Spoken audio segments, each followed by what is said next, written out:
आज आपका टॉपिक है covalent radii. Covalent radii basically क्या होता है? कोवलेंट रेडियस जो हम किसी भी एटम का मेजर करते हैं उसको हम is taken as 1/2 distance between the nuclei of two atom. अगर हम दो एटम्स को देखें, ए एटम के साथ ज्वाइन कर रहे हैं तो इन दोनों का जो डिस्टेंस होगा अगर उसको हम हाफ़ कर दें तो वो एक एटम का कोवलेंट रेडाई बनता है। लेट्स सी आपके पास एक एटम ए है और दूसरा एटम हमारे पास बी है।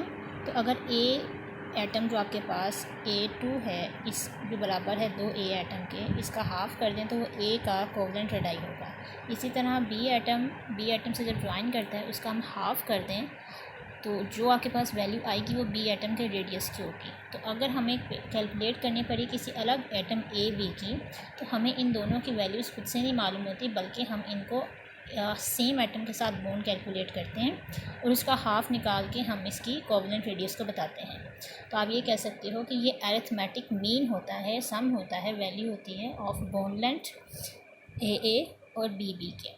लेट्स सपोज आप ये कह लो कि जो आपके पास ए एटम है इसकी आपस में जो बॉन्ड लेंथ है वो है 100, ठीक है।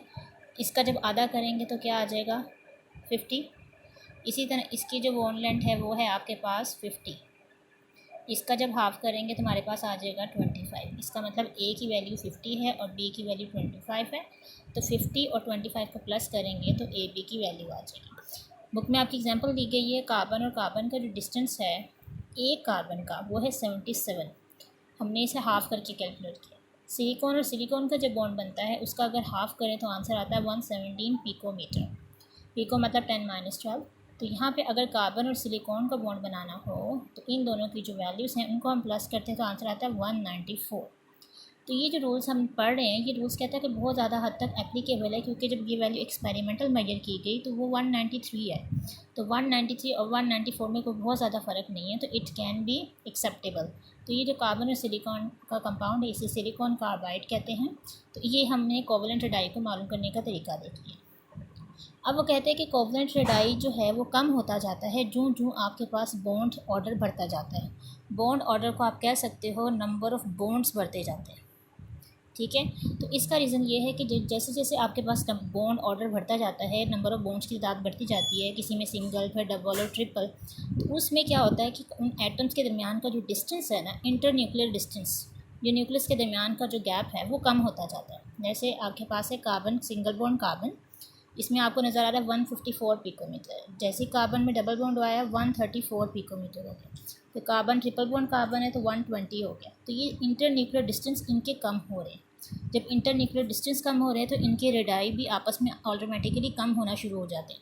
पहले 77 है, डबल बॉन्ड में 67 आ गया 60। इसका मतलब जब ऐसे डिस्टेंस कम होता है तो ये एक एटम ही दूसरे के करीब आना शुरू हो जाता है।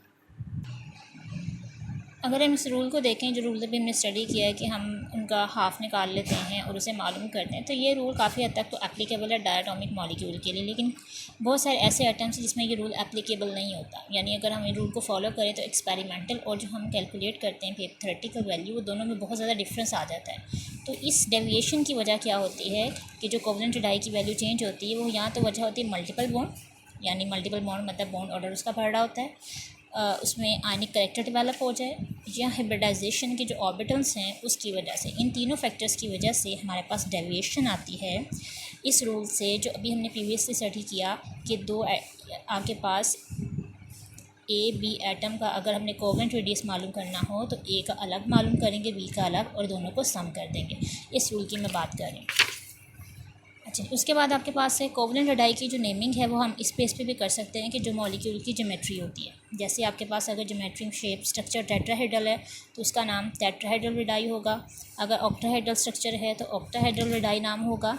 और इसी बेस पे हमारे पास इसकी कोवलेंट रेडाई की क्लासिफिकेशन है, वो है नॉर्मल रेडाई, ठीक है, tetrahedral radii, square radii, octahedral radii, metallic radii.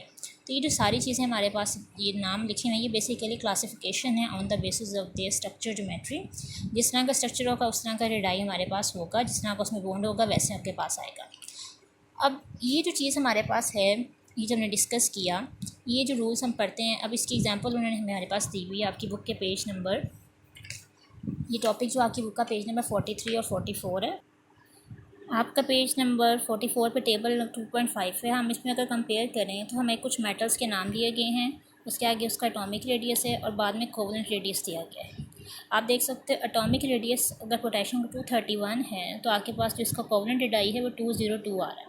तो ये जो इन दोनों के दरमियान डिफरेंस है ये हम आगे बाकी सारे एलिमेंट्स में भी दे सकते हैं, जो मेटल्स हैं और जो नॉन मेटल्स हैं उनके दरमियान ये डिफरेंस नहीं किस तरह का आ रहा है। देखो मेटल्स में डिफरेंस ये बहुत ज़्यादा आता है, उसके एटॉमिक रेडियस और कोवेलेंट रेडियस में बहुत फ़र्क है, जबकि नॉन मेटल्स में अगर हम देखें तो उसमें फ़र्क नहीं होता, ये बहुत मामूली सा होता है, नॉन कोई सिग्निफिकेंट फ़र्क नहीं, डिफरेंस नहीं आता। तो ये जो डिफरेंस हमें मेटल्स के अंदर नज़र आ रहा है कि जो मेटल का एटॉमिक रेडियस है और जो कोवेलेंट रेडियस है इनमें जो डिफरेंस है ये बिकॉज ऑफ इलेक्ट्रोनेगेटिविटी है। ये जो एटम्स हमारे पास मौजूद हैं इनकी इलेक्ट्रोनेगेटिविटी फ़र्क की वजह से जब ये बॉन्ड बनाते हैं तो ये डिफरेंस हमारे पास आता है। इस डिफरेंस को फार्मूलेट करने के लिए, इसको कैलकुलेट करने के लिए हमारे पास एक फार्मूला आता है जिसे हम कहते हैं शूमेकर और स्टीवनसन का फार्मूला। ये आपके बुक में लिखा हुआ है, शूमेकर एंड स्टीवनसन। ये फार्मूला हमारे पास यहाँ पे दिया गया है जिसमें आपके पास लिखा हुआ है आर नोड ए बी, फिर आर ए बी की वैल्यू है हाफ लॉग 10 ए बी। इसमें से जो आपके पास ए बी की वैल्यू है वो आपके पास है कोवेलेंट बॉन्ड की, ये आपके पास सिंपल जो आर लिखा हुआ है ये एक्चुअल एटम जो उनका डिस्टेंस है, और जो ई है ये आपके पास बॉन्ड एनर्जी है कि जो दो एटम के बारे में हम स्टडी कर रहे हैं। ये जो रूल है it is empirical formula to formulate this या ओवरकम दिस डिस्क्रिपेंसीज, जो ये फ़र्क हमारे पास आ रहे हैं। लेकिन ये रूल सब के लिए एप्लीकेबल है सवाए हाइड्रोजन के। Except hydrogen it is an agreement with the experimental result. सिर्फ हाइड्रोजन को छोड़ के बाकी सब के साथ ये थ्योरेटिकल और जो एक्सपेरिमेंटल वैल्यूज़ हैं उनको मैच करता है।